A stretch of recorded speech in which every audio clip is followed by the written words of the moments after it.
Corinne Legverne, ravie de vous accueillir sur ce live organisé par DigiSpin.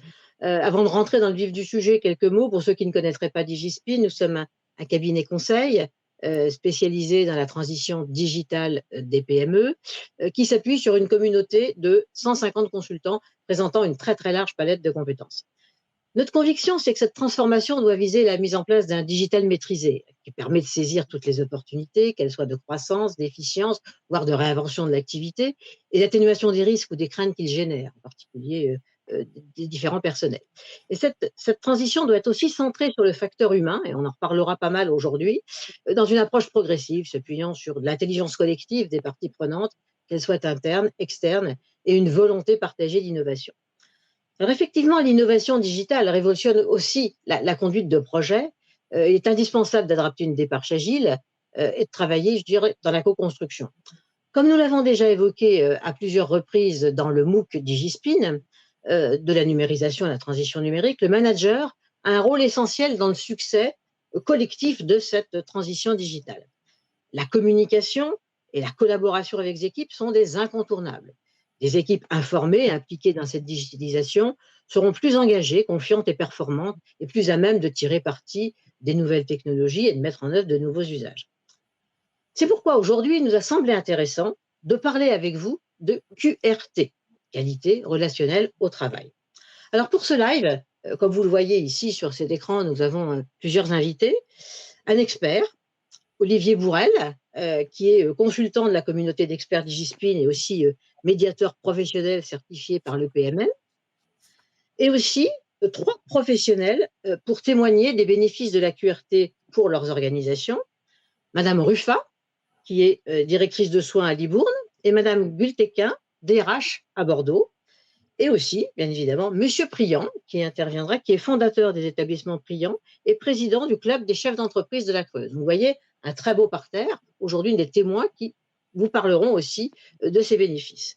Alors, sans oublier Frédéric Bett, qui est aussi DigiSpin et qui m'accompagnera aux manettes de ce live et qui m'aidera un petit peu à répondre à vos questions en direct. Alors, on va essayer de répondre à vos questions au fil de l'eau, mais sinon, de toute façon, on pourra prendre un petit peu de temps à la fin pour y répondre de manière plus approfondie. Alors, rentrons sans plus tarder dans le vif du sujet. Alors, je vais m'adresser à Olivier dans un premier temps. Olivier, tu es expert comptable. Moi, la première question que j'aimerais te poser, c'est qu'est-ce qui t'a conduit aujourd'hui, quelle motivation a fait que tu es devenu médiateur professionnel? Bonjour Corinne, bonjour à tous. Écoute, oui, 30 ans d'expertise comptable. Et puis, j'ai changé de vie. Je me suis intéressé à ce que j'ai pu observer dans le cadre de ma vie professionnelle, c'est-à-dire la gestion des conflits dans les entreprises. Étant précisé que dans les entreprises, les deux choses les plus importantes ne sont pas dans les comptes annuels. Bien évidemment, la réputation et bien évidemment, le capital humain. Donc, oui. j'ai voulu, au cours de cette fin de carrière maintenant, me spécialiser dans l'accompagnement des chefs d'entreprise, mais dans le cadre de l'accompagnement humain. Voilà. D'accord. Alors, l'acronyme QVT est bien connu de tous. On parle de qualité de vie au travail, c'est vrai qu'on en parle souvent, mais moi j'ai découvert il y a quelques mois qu'est-ce que la QRT et puis quelle est son importance pour un dirigeant d'entreprise et ses équipes. Tu peux nous en dire un peu plus? Alors, la QRT, c'est la qualité relationnelle au travail. On va imager ce qu'est la QRT. On va dire que la QRT intervient pour un chef d'entreprise de deux manières. Elle intervient d'une manière curative ou d'une manière préventive. Le curatif, c'est tous les conflits, les dégradations de relationnels que vous connaissez. Vous êtes face à des démissions, à des arrêts de travail, vous avez des départs, vous avez des ruptures de relations avec vos collaborateurs. Vous pouvez employer la QRT, que la qualité relationnelle au travail, qui est en fait une technique relationnelle qui permet de créer des dispositifs pour promouvoir l'entente. Et puis, vous pouvez le faire également de manière préventive. C'est d'ailleurs l'objet de ce live que nous faisons aujourd'hui, c'est-à-dire de préparer et d'accompagner les changements. Parce que quand vous avez une équipe dans laquelle il y a de la cohésion, quand vous avez une équipe dans laquelle il y a de la confiance, il est bien évident que les changements sont facilités. Et en ce qui nous concerne aujourd'hui dans la communauté DigiSpin, le changement digital est très largement accompagné et favorisé lorsque vous avez mis en place un dispositif de qualité relationnelle au travail. Voilà. Voilà. Et c'est vrai que cette forme de transition, pour certains, on pense beaucoup que la transition digitale, bah, c'est de mettre en place de nouveaux outils numériques, mais c'est aussi de mettre en place de nouveaux usages. Et c'est vrai que bah, la vie des gens peut en être modifiée, bouleversée, et qu'il faut être capable de les accompagner, ce qui est gage de réussite de cette transformation. Voilà. Alors, c'est Alors, la raison pour laquelle, Corinne, j'ai oui, demandé à 3 chefs d'entreprise d'être présents oui, et qui oui. sont des utilisateurs des outils de la qualité relationnelle et Mhm, pour qu'ils nous apportent de manière opérationnelle leurs témoignages et leur mhm, expérience sur, on va dire, 2 outils de la qualité relationnelle. Le premier, c'est l'étude SIC, dans laquelle Fabrice répondra à ses impressions auprès de toi tout à l'heure. Et puis oui. 2 cas d'application de dispositifs de qualité relationnelle, où donc Olivia Ruffat, qui est la directrice des soins, a déployé sur un ensemble important dans un domaine en tension, qu'est le domaine de la santé, la QRT, et qui va nous apporter son témoignage sur le sujet. Et puis Atis, qui est DRH. Et il est très intéressant qu'un DRH qui a un regard sur la conduite des politiques nous apporte Mhm. également sur la QRT ce qu'elle pense, ce qu'elle croit et comment elle voit un déploiement réussi au sein des entreprises. De manière à ce que les chefs d'entreprise qui nous regardent, et à travers ces 3 expériences, des expériences pratico-pratiques de ce qu'est la qualité relationnelle. Voilà. Très bien. Très bien. Alors, un nouvel acronyme, l'étude SIC. Peux-tu nous dire ce que c'est qu'une étude SIC?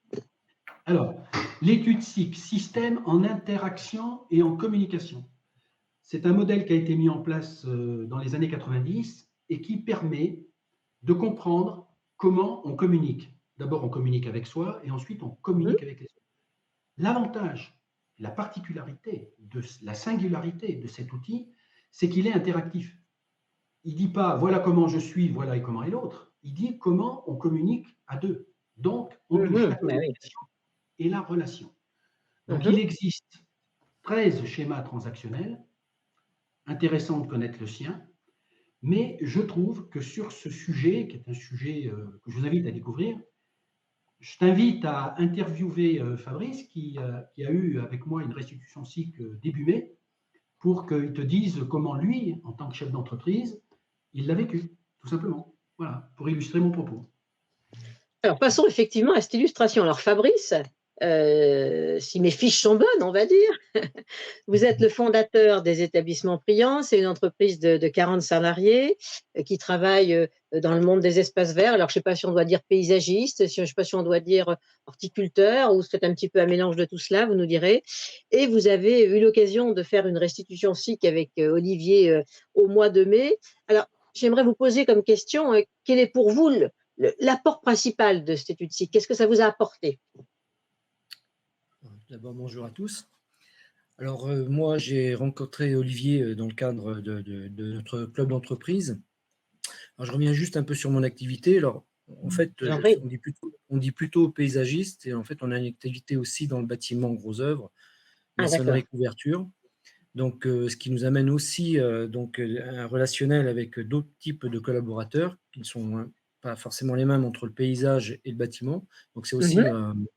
aussi un avantage pour nous de pouvoir mettre en application le résultat de cette étude. Donc, comme je vous le disais, j'ai donc rencontré Olivier dans le cadre de notre club d'entreprise et qui est venu gentiment me voir. Il me dit, écoute Fabrice, est-ce que tu n'as pas de problème de communication dans ton entreprise? Est-ce que tout va bien? Est-ce que les choses sont fluides pour toi? Ben, j'ai dit, écoute, je crois qu'effectivement, il y a peut-être des choses à voir et à améliorer. Il m'a dit, j'ai exactement ce qu'il te faut. Voilà. Donc, il m'a parlé un peu de l'étude SIC en me disant, tu sais, est-ce que tu crois que tu n'as non plus rien à apprendre aujourd'hui? Est-ce qu'il n'y a pas des points d'évolution sur ta personnalité? Est-ce que tout ça, ça peut être envisageable de faire une petite synthèse et donc d'essayer de trouver un peu les faiblesses que tu pourrais avoir? Évidemment, vu comme ça, je me suis dit, tiens, c'est un peu curieux, je ne me sentais pas forcément avoir de véritables faiblesses. Mais j'ai souhaité faire enfin, ce test, cette étude, et il s'est avéré qu'effectivement, dans mon profil, il y a des points que je n'avais pas forcément abordés, je n'avais pas vu sous cet Ah, angle. Ça m'a donc permis, moi, au retour de la restitution, de pouvoir améliorer certaines choses me concernant déjà dans un premier temps. Donc j'ai Mmh. senti tout l'intérêt de cette étude. Donc bon, je pense qu'après, concernant l'étude elle-même, je pense que vous serez plus, enfin, surtout Olivier sera plus capable d'apporter du détail. Mais moi, en tout cas, je sais que j'ai retenu une chose, c'est que mes vecteurs de communication n'étaient pas tous les mêmes et qu'il y en avait certains à faire évoluer. Et c'est ce que j'ai mis directement en place. Déjà à titre personnel et par la suite, j'espère pouvoir continuer de faire évoluer au moins mes collaborateurs aussi sur cette étude et cette façon aussi de pouvoir rentrer en contact, de pouvoir améliorer les rapports, que ce soit du chef d'entreprise que je suis au petit apprenti qui travaille chez nous, parce qu'on a Mmh. toute une hiérarchie, même si aujourd'hui, c'est les mots qu'on emploie, mais malgré tout, entre le jeune qui arrive, qui a 16, 18 ans, et puis mes plus anciens, c'est vrai que choc de génération aussi. Donc, je pense Oui, bien qu'il sûr. Mmh mh. y a tout Mmh. un intérêt à pouvoir communiquer facilement, enfin, ouvrir des créneaux et des vecteurs pour pouvoir apporter une véritable communication sur tous les postes de l'entreprise. D'accord. Donc, globalement, l'apport pour vous, ça a été de mieux vous connaître et puis surtout, vous envisagez de le déployer auprès des autres pour que, pouvoir mieux communiquer. Ce qui est intéressant, c'est qu'on avait parlé pour l'instant des collaborateurs et cetera, mais c'est bien la communication avec toutes les parties prenantes parce qu'on peut très bien avoir des conflits, professionnels ou les éviter avec des partenaires, avec des sous-traitants, avec tout un tas d'autres gens de l'écosystème et c'est vrai que ça vous met, donc ça vous met en position, vous vous sentez mieux aujourd'hui? Vous avez déjà mis en pratique des choses ou vous testez un petit peu? Alors complètement, puisque, effectivement, donc là, moi, alors je dirais pas un conflit, mais je dirais plutôt une discussion avec un client là, qui est un petit peu, voilà, qui pour lui, bon, n'est pas un professionnel, hein, donc n'a pas qualité de pouvoir juger notre travail, mais qui le fait malgré tout d'après ses propres, données et Mmh. c'était compliqué. C'était compliqué de lui expliquer, de lui faire comprendre et notamment, je vais donner un exemple concret qui concerne le bâtiment. Vous savez, dans le bâtiment, on utilise, bon, des plans, hein, plans d'architecte et ce client-là, qui est au demeurant une personne plutôt adorable d'ailleurs, n'avait pas du tout de sensibilité sur les plans, ne comprenait pas les plans. Donc il a fallu, j'ai réfléchi, j'ai donc retenu un peu ma leçon en disant peut-être que cette personne, il faut que je puisse communiquer autrement. Et Mmh. bon, chez nous on a un bureau d'études mais paysager et où on peut faire des projections. Donc, c'est pas tout à fait le même travail que des plans d'architecte, où là, on a un vrai visuel sur l'ensemble du résultat du travail. Et j'ai mis en place chez moi, donc j'ai fait donc faire des plans visuels avec un travail fini, et là, que j'ai transmis à mon client. Et là, il a compris notre travail, en fait. Ah Hein. d'accord, donc Il il a, a pu se projeter autrement dit, voilà, il a il a pu se exactement projeter pu se avec une projeter. simulation. D'accord. Mmh. Exactement, qui n'avait rien à voir avec des plans AutoCAD. Un plan à plat quoi, voilà. Voilà, Mmh. Très exactement. bien, très bien. Et ça, Bah, c'est une c'est grâce. excellente illustration. Mmh. Complètement. Et là, ça, c'est grâce à Olivier, parce que moi, j'ai retenu l'aspect visuel, parce que c'est un peu mon défaut. Donc, j'ai retenu l'aspect visuel et j'ai mis tout de suite dans le mille. Et donc, j'ai fini l'entretien ce matin avec ce client. Il m'a dit, ah, quand j'ai sorti les plans visuels, ah, il me dit, là, je comprends. Voilà. Donc, en fait, j'aurais pas rencontré Olivier, j'aurais continué d'essayer de lui expliquer des choses, mais qu'il n'aurait pas compris. Donc, l'aspect visuel était important pour cet exemple, en tout D'accord. cas. Et Alors alors là, quel bé bon, là le bénéfice constaté est immédiat effectivement, hein, donc Bien sûr. oui. alors Fabrice, pour illustrer, pour ceux qui nous regardent, tu viens d'illustrer deux éléments, enfin on en aborde d'autres, mais deux événements qui sont abordés au cours de l'étude SIC. C'est que lorsqu'on communique avec quelqu'un avec un axe de communication et que la personne ne comprend pas, on a tendance naturellement à refaire le même axe de communication. Ce que nous appelons, nous, les médiateurs professionnels, de la surenchère, et que nous abordons également dans l'étude SIC, un deuxième pilier de l'étude SIC, c'est que lorsque on communique avec quelqu'un et que cette personne a de la difficulté de comprendre, ça veut dire que son canal de réception ne convient pas par rapport à notre canal d'émission, et il faut faire ce que tu as fait et ce que tu viens de nous expliquer. Tu as fait de la diversification de langage. C'est-à-dire que si je montre à cette personne des données mesurables et quantifiables et qu'elle ne comprend pas, eh ben, je vais essayer de le faire avec un impact visuel, ce que tu nous as expliqué. Je te remercie. Je vois que tu as été un très bon élève pour cette étude SIC. Je te Oui. remercie. On creuse, on creuse, on Merci creuse, beaucoup. on écoute Merci beaucoup, beaucoup. Merci Fabrice pour ce témoignage. Le bénéfice, j'ai bien compris que le bénéfice, là, vous l'avez montré et illustré par un cas, donc ce n'est que plus parlant, et qu'effectivement, vous souhaitez aussi pouvoir faire bénéficier vos équipes et ce qui leur permettra. Enfin, qu'est-ce que vous en attendez pour vos équipes, en quelque sorte? Certes, qu'elles arrivent à mieux communiquer, mais est-ce que vous attendez qu'il se passe autre chose entre eux ou vous comptez sur eux? On parlait de cohésion tout à l'heure, c'est peut-être aussi ce qui peut aller mieux entre les générations, vous le disiez? Oui, alors, c'est ce que je pense. Maintenant, on va essayer de mettre des choses en place. Alors moi, j'ai déjà transmis mon petit savoir, déjà parce que c'est une entreprise familiale aussi, hein. Donc moi, j'ai Oui, mon fils qui sera repreneur de l'entreprise, dans quelque temps. Donc évidemment, on s'aperçoit que, si vous voulez, on a plusieurs profils dans l'entreprise. Donc on a les anciens, en plus c'est les métiers du bâtiment, donc ils sont la Creuse, c'est bon, très rural, donc forcément on a encore des durs à cuire, si passez-moi l'expression, mais on a encore des gens qui sont vraiment du terrain et on a des jeunes qui arrivent avec des nouvelles technologies et voilà, donc on a vraiment une transition, une oui, communication qui est très importante, qui n'était pas vraie encore il y a quelques générations, enfin tout au moins celle de la mienne et celle de mes parents. Aujourd'hui, l'outil digital, c'est vraiment un outil qui prend de l'ampleur, même dans le bâtiment. Vous savez, nous, on bien parle sûr. Mmh. on parle d'exosquelette, donc je fais juste aparté là-dessus. Un exosquelette, c'est difficile d'expliquer l'intérêt à un exosquelette pour les gens du bâtiment. L'exosquelette, c'est la machine qui favorise la levée de poids, À enfin, ta place, oui. Mmh mh. toute Mmh. la pénibilité de l'entreprise. Donc voilà, donc on est interconnecté parce qu'on fait aussi bon, voilà, des statistiques, etc., etc. Donc déjà, ne serait-ce que pour faire cette transition-là, c'est important qu'on ait des méthodes de communication. Et oui, je Tout à pense fait. que c'est plus facile C'est ça. quand on a eu cette approche, voilà, enfin, au moins la connaissance de la réalité et de la difficulté de la communication intergénérationnelle, bien sûr, et après professionnelle, puisque les techniques évoluent. Donc la technique d'il y a 20 ans, c'est plus la même qu'aujourd'hui. Donc il faut pouvoir amener les choses, entrer dans un dialogue qui ne soit pas fermé et avoir les outils qui permettent justement d'aller de l'avant, quoi. Très bien. Merci, merci Fabrice pour ce témoignage. Alors Olivier, heu, on vient d'en parler à l'instant avec Fabrice, hein, la digitalisation, c'est effectivement un moment important des entreprises. Et alors vraiment, hein, peux-tu creuser ou approfondir un petit peu ce volet? Pourquoi la QRT effectivement va apporter, dans le cadre de la digitalisation, pardon, des organisations? Alors, on peut considérer que la digitalisation, c'est un accompagnement, c'est un changement. Donc, en fait, la question très claire que le chef d'entreprise, auquel le chef d'entreprise va être confronté, c'est comment accompagner au mieux l'ensemble de ses équipes pour réussir son changement. Alors, si c'est digital, c'est digital. Si c'est un changement d'outil, c'est un changement d'outil. Donc, la qualité relationnelle au travail, elle va s'attacher à créer, à co-construire, à impliquer les équipes, c'est-à-dire à créer du lien et à créer Mmh. de la communication de qualité.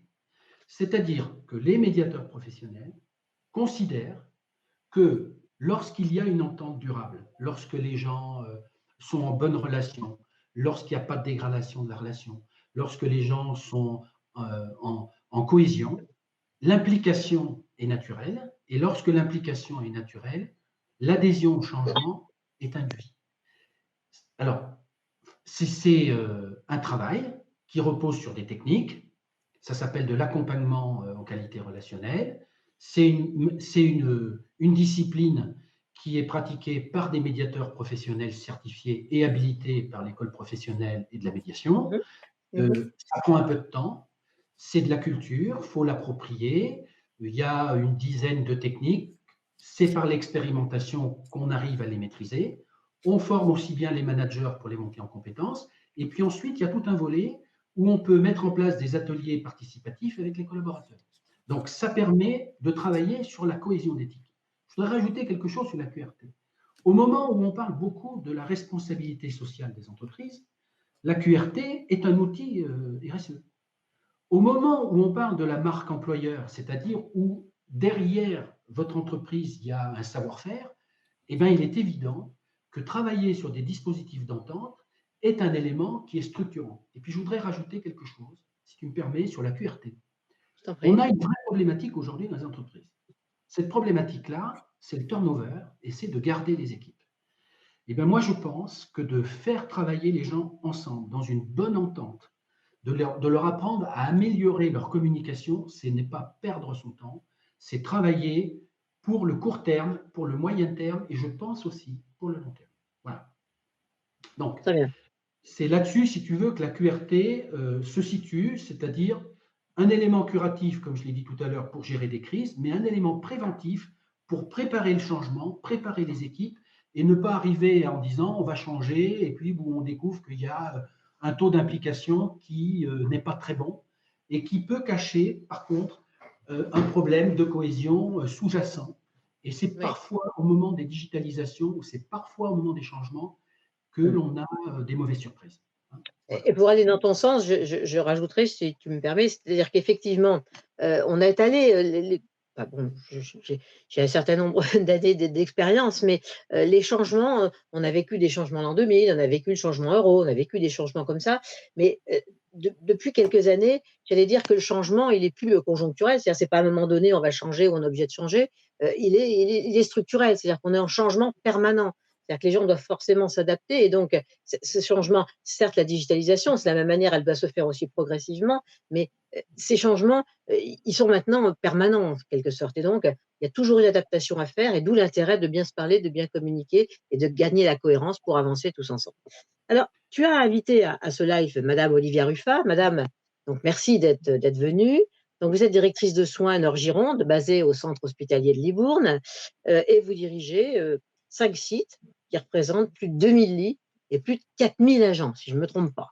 Donc, c'est quand même quelque chose, une responsabilité, j'allais dire colossale.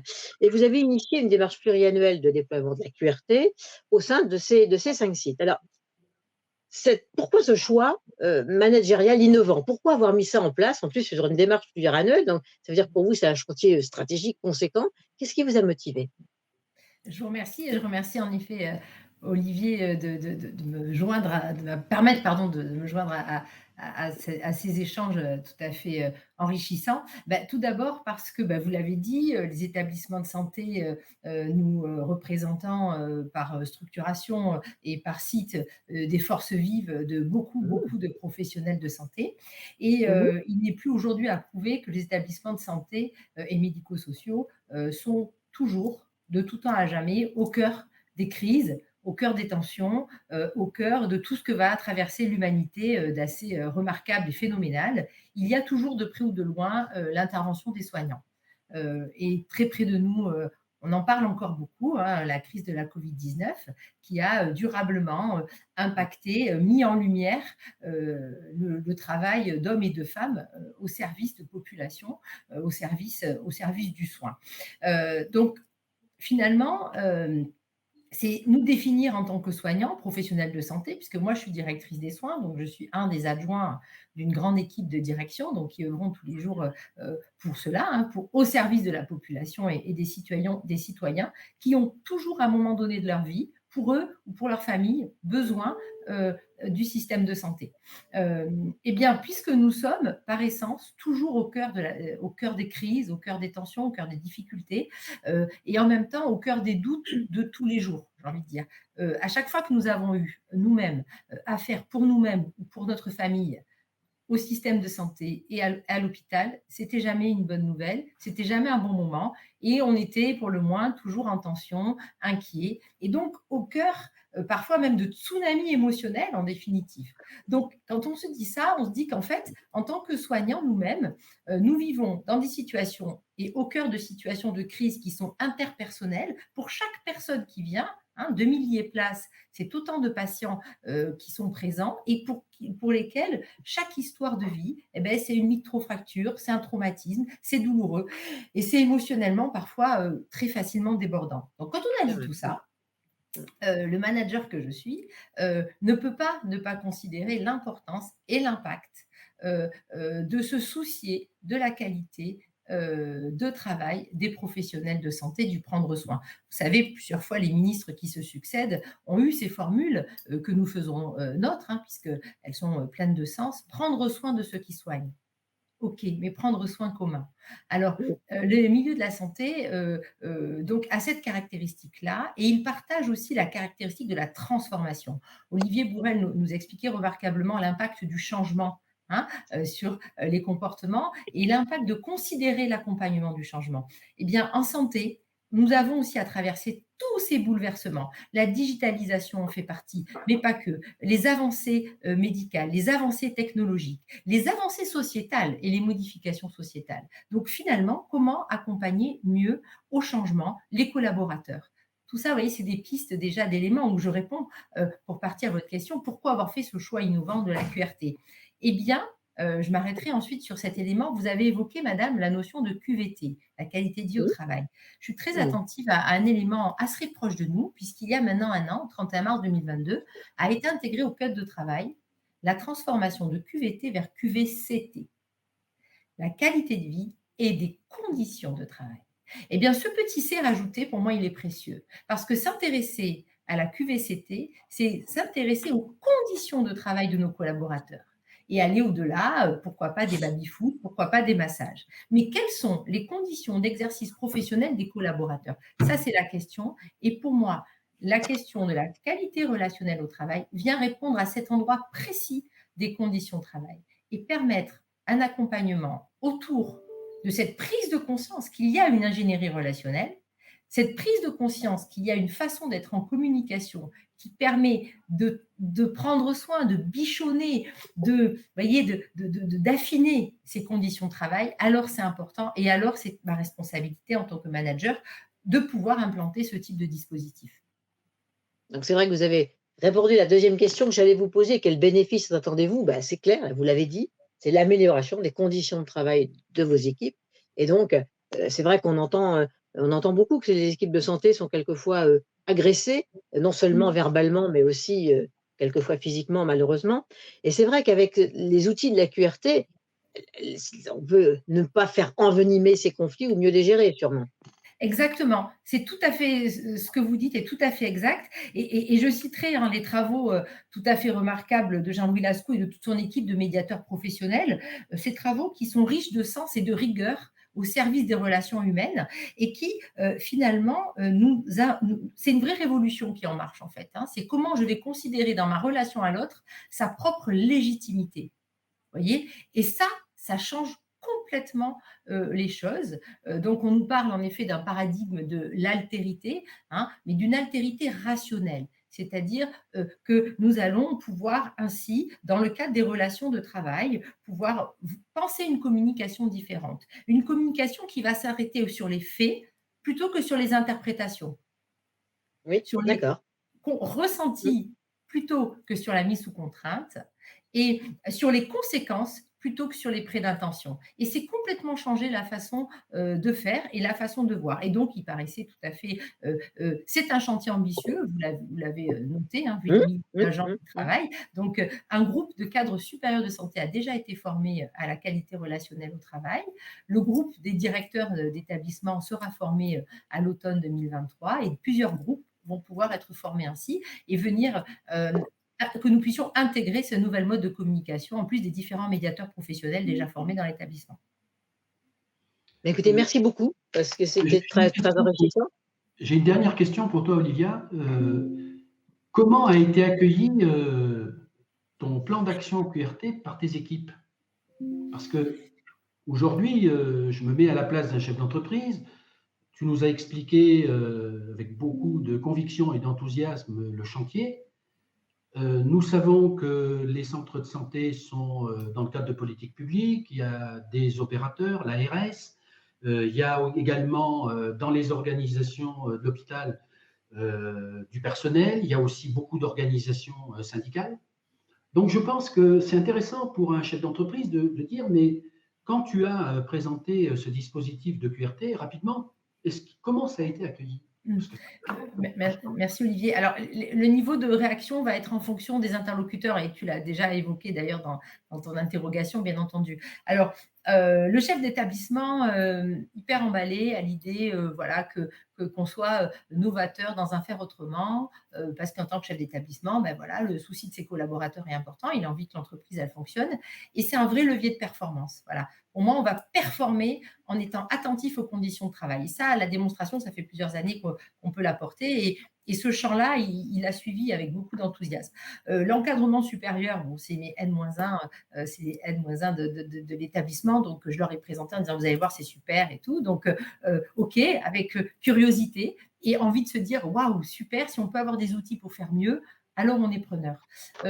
Ensuite, les collègues de l'établissement, c'est là où c'est très intéressant. Les collègues directeurs, c'est plutôt en me voyant faire assez rapidement, là, avec les techniques, en effet, relationnelles, communicationnelles un peu différentes, que certains sont venus me trouver en disant, moi, je me sens en difficulté, il y a plein de situations dans lesquelles je ne sais pas faire.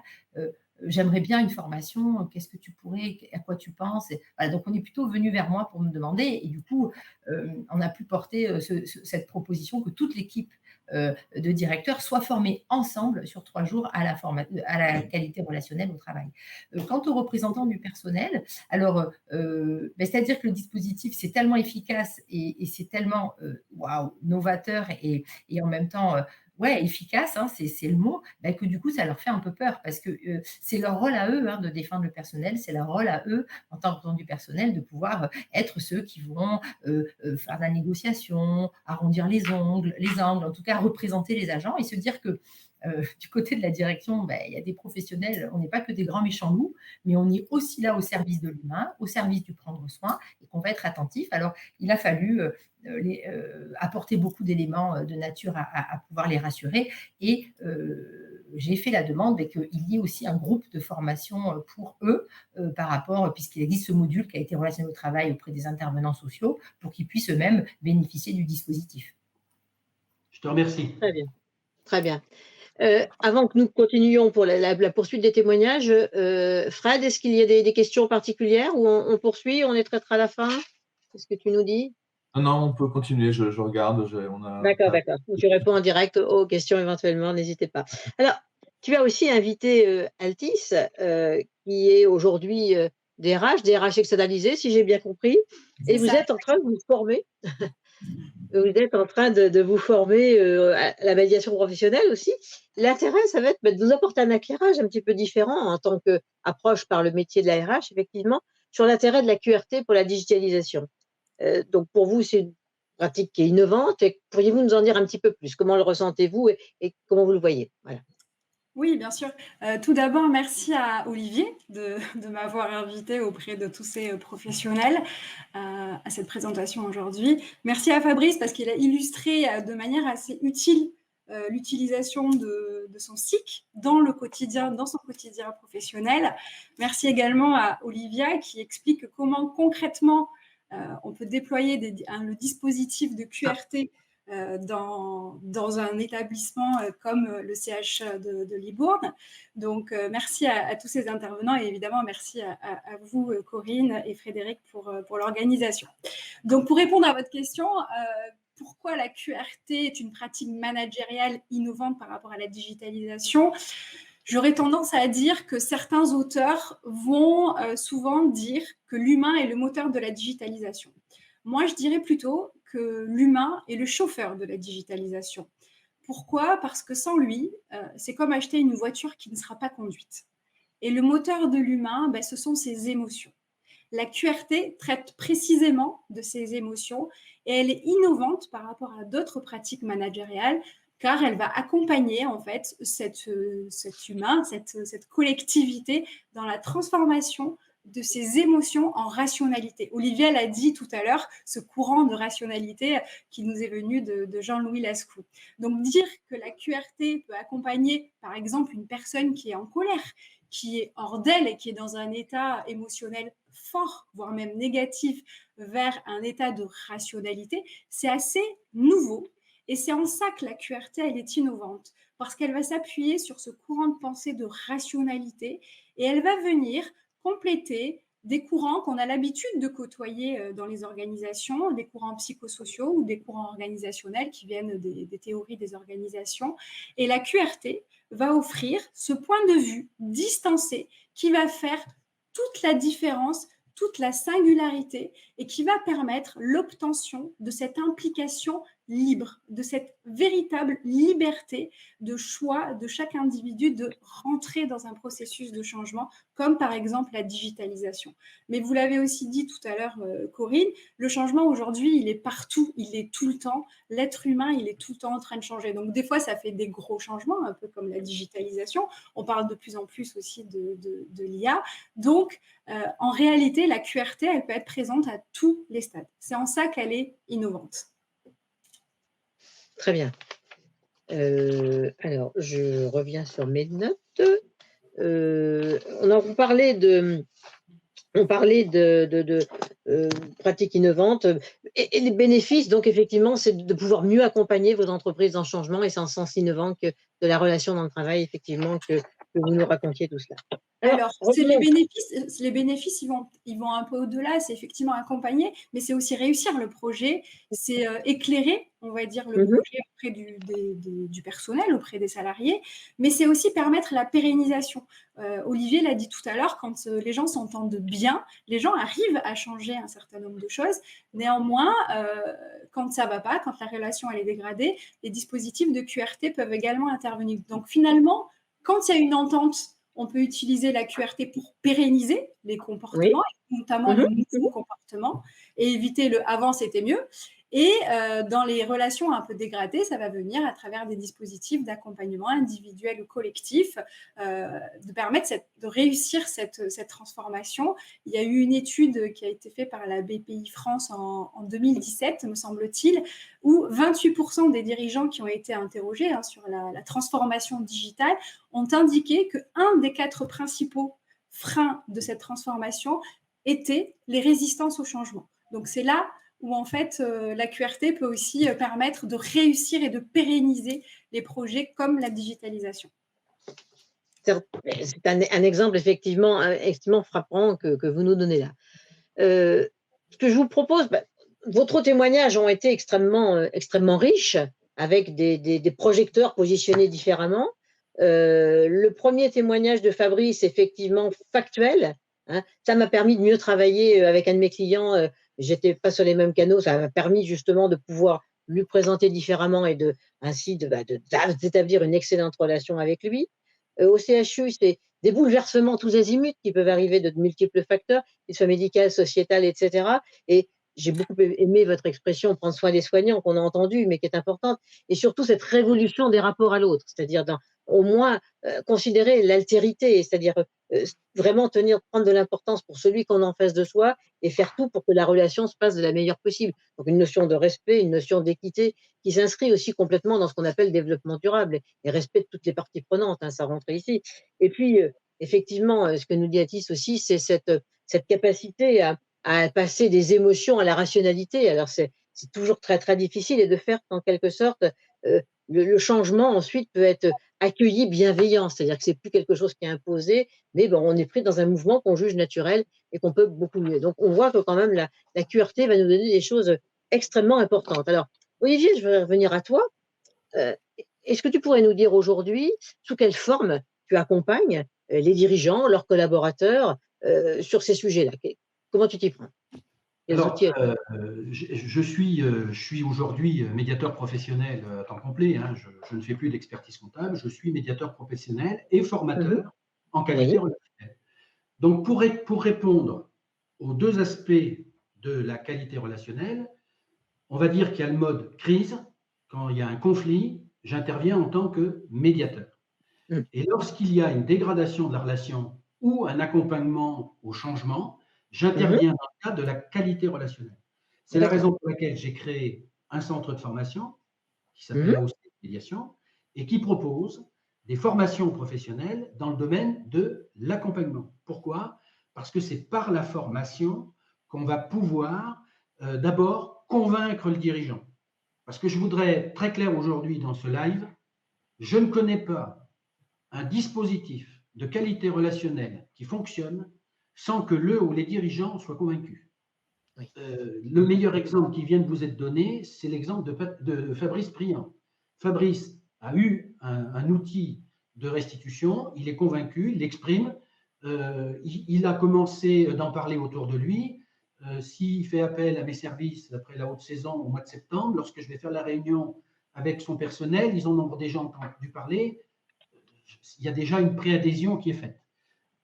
Donc ça, c'est important. Donc, j'ai conçu dans mon catalogue, qui est sur le catalogue de DigiSpin, une formation pour découvrir les outils de la QRT. Et cette découverte, ça s'appelle Booster de communication. C'est 2 modules. Un module d'étude SIC, ce que l'étude qu'a fait Fabrice, et 3 heures de formation individuelle pour découvrir les fondamentaux de la qualité relationnelle. Ça permet de comprendre. Et puis ensuite, ça permettra aux dirigeants, aux managers, d'analyser, voire de projeter s'il peut en faire une utilisation dans son organisation et comment il peut le mettre en place. Ce sont des dispositifs comme Atis, Olivia et Fabrice à travers leur témoignage. C'est innovant, c'est nouveau, mais c'est des diagnostics, des dispositifs et des techniques de relation. Ça s'apprend. Il faut un petit peu de temps pour le mettre en place, mais on a vu que sur les dispositifs de diversification du langage, on a un dirigeant qui nous dit bah, écoutez, j'ai été formé au début du mois de mai, maintenant, quand j'ai un problème, j'arrive à diversifier mes différents modes de communication. Eh bien, pour la QRT, c'est pareil. On commence, et puis on y va doucement, et puis on enchaîne, on entraîne ses équipes. Donc aujourd'hui, je dirais que l'intervention se fait dans un mode de résolution des conflits à travers la médiation, comme tous les médiateurs professionnels, et puis un centre de formation qui est aujourd'hui là pour faire de la montée en compétences des managers et des cadres. Alors, dans le cadre de l'organisation digitale, eh bien, on commence par faire une formation booster de com, et puis ensuite, on décide des modalités d'intervention qui seront généralement des ateliers de qualité relationnelle avec les personnes concernées et impliquées pour faire aboutir votre projet digital, tout simplement. Alors, vous avez vu un lien qui est apparu sur l'écran. Donc, ce lien, il sera bien évidemment mis dans les commentaires de l'événement là. Hein. C'est un lien qui vous permet d'accéder au catalogue de formation DigiSpin. Hein. DigiSpin est certifié Calliope. Donc, ça veut dire que ces formations peuvent être prises en charge par les OPCO, hein, donc ce qui est d'autant plus intéressant, bien évidemment.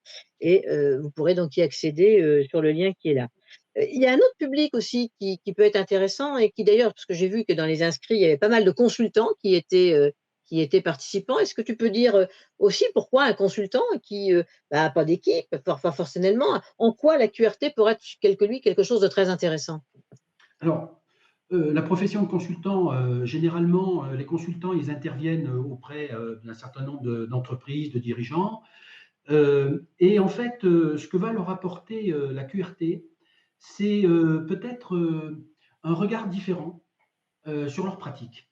C'est-à-dire de se poser la question, je suis dans mon métier, je fais d'une certaine manière, est-ce que je pourrais améliorer, compléter ma présentation, améliorer ma communication, revoir ma relation, tout dans un sens d'amélioration des processus, c'est-à-dire de rentrer dans le cadre d'une formation professionnelle continue. Ça, c'est le premier aspect qui va concerner beaucoup de consultants. Il y a un deuxième aspect qui est beaucoup plus large, c'est que les dispositifs de qualité relationnelle, à travers mon catalogue, on va de 3 heures à 28 heures de formation. Donc, pour ceux qui sont dans la création d'une activité de consulting, généralement, ils vont avoir une compétence technique affirmée. Ils vont avoir une compétence, une légitimité technique. Opter pour une formation en qualité relationnelle, ça va leur apporter un bagage en termes de communication et de relations sur un espace assez court qui va consolider leurs compétences et j'espère pour tous d'améliorer leur réussite et leur développement en termes de performance. Je voudrais juste rajouter quelque chose à ta présentation. Tu as dit tout à l'heure que, à juste titre, que DigiSpin était certifié Calliope, donc que bien évidemment toutes les formations sont prises en charge selon les modalités des branches. Mais il y a un deuxième dispositif qu'il ne faut pas oublier, c'est que la loi Macron a prévu il y a 2 ans un dispositif de crédit d'impôt formation pour les dirigeants. Oui, et que ce crédit d'impôt formation pour les dirigeants, il a été doublé jusqu'au 31 décembre 2024 et qu'il octroie à tout dirigeant d'entreprise profession libérale, dirigeant, gérant majoritaire, etc., un crédit d'impôt de 800 et quelques euros. Donc, un crédit d'impôt formation, ça veut dire je paye des impôts, je déduis ma formation de mes impôts, je ne paye pas d'impôts, on me rembourse. Donc, Oui, aujourd'hui, rien, tout est fait, rien ne bloque pour permettre aux chefs d'entreprise et pour permettre à leurs collaborateurs et à leurs salariés de se former. Et aujourd'hui, où on est dans des équipes qui sont en quête de sens, ça a du sens que de donner des outils pour que les gens ils travaillent ensemble et de manière durable. Ça donne du sens et ça donne de la légitimité, ça donne de la crédibilité et ça donne de la force parce que derrière tout ça, il y a la performance des entreprises. Donc la QRT est un outil, ce n'est pas le seul, mais c'est un outil qui permet à un chef d'entreprise de construire sa stratégie et de la mettre en œuvre et de la réussir avec ses équipes. C'est quand même la base quand même du chef d'entreprise, en tout cas, c'est comme ça que je le conçois à titre personnel, c'est fondamentalement utile avec des outils opérationnels. Voilà. Tout à fait. Bien sûr, et je renforcerai ton propos en disant sur la partie consultant, parce que bon, pour rien vous cacher, moi j'ai fait aussi une étude SIC et j'ai vu un petit peu des choses. Et ça veut dire que au niveau de cette étude, quand on est consultant ou quand on est dirigeant, ça aide aussi dans le parti développement business. C'est-à-dire que quand vous avez un prospect en face de vous, vous lui présentez les choses d'une première manière, puis vous voyez qu'il ne réagit pas complètement, comme a pu le faire tout à l'heure Fabrice vis-à-vis de son client qui ne comprenait pas ce qu'il lui vendait dans le chantier, etc. Eh bien, vous allez utiliser les outils pour dire, tiens, c'est vrai que peut-être que vous remettez un petit peu les modèles dans votre tête. Moi, je fonctionne comme ça, mais attention, je dois lui présenter de telle ou telle manière. Et donc, ça veut dire que dans une présentation d'un consultant, eh bien, il faut savoir que soit quand on cherche à vendre une prestation, soit quand on cherche à présenter les résultats d'un diagnostic ou d'une offre et les recommandations, parce que c'est ce que fait un consultant, eh bien, il faut les présenter de différentes manières, de telle sorte que son auditoire, qui fonctionnera peut-être suivant les différents registres identifiés dans les profils, puisse le comprendre, l'approprier et en fin de compte derrière suivre les aspects mis en œuvre. Donc c'est vraiment à toutes les étapes du développement de l'activité, comme le disait tout à l'heure Olivier, que ça peut être utile, tant dans l'aspect avant-vente que dans l'aspect production, que dans la vie de tous les jours au travail. Ça aide vraiment sur tout, puis pourquoi pas même dans sa vie personnelle, parce qu'on communique aussi, c'est comme quand on fait de la négociation, on négocie avec ses enfants, on négocie avec son mari des fois ou des choses comme ça. C'est des contextes qui peuvent être certes très privés, mais dans lesquels on peut avoir ces outils pour pouvoir se servir de tout ça. Alors, avant de passer aux questions qu'il pourrait y avoir, je souhaitais vraiment remercier très, très chaudement nos 3 témoins, Fabrice, Olivia et Atis, parce qu'ils nous ont livré des constats qu'ils ont pu faire, ils nous ont livré des remarques qu'ils sentaient, des choses qui leur étaient très proches, et je les remercie vraiment. Donc, le replay de cet événement, il sera accessible sur l'événement LinkedIn, évidemment, où nous sommes aujourd'hui, mais il sera aussi accessible sur la chaîne YouTube de DigiSpin. On vous mettra le lien en commentaire. Vous pourrez trouver aussi en lien en commentaire comment dirais-je, les accès aux formations dont je parlais. Et puis, Olivier a décidé de nous proposer une sorte de présent, de cadeau, et je la remercie grandement. Nous mettrons à votre disposition la possibilité de télécharger le livre blanc de la QRT. Si tu veux, on va mettre le lien dans l'événement. Hein. Là, vous le voyez qui s'affiche, mais il sera dans le lien de l'événement. Et donc, nous vous invitons à le télécharger, puisque là, c'est plus de 40 pages, je crois, Olivier, hein, vraiment, où on rentre dans le détail. C'est fait par des médiateurs professionnels. Un ouvrage collectif qui a été conçu, élaboré sous l'autorité de Jean-Louis Lascou, qui est le fondateur de l'école professionnelle de la médiation et de la négociation, le PMN, avec des médiateurs professionnels qui ont aujourd'hui fait ce livre blanc. Alors, il existe un livre blanc de la qualité relationnelle dans les entreprises publiques.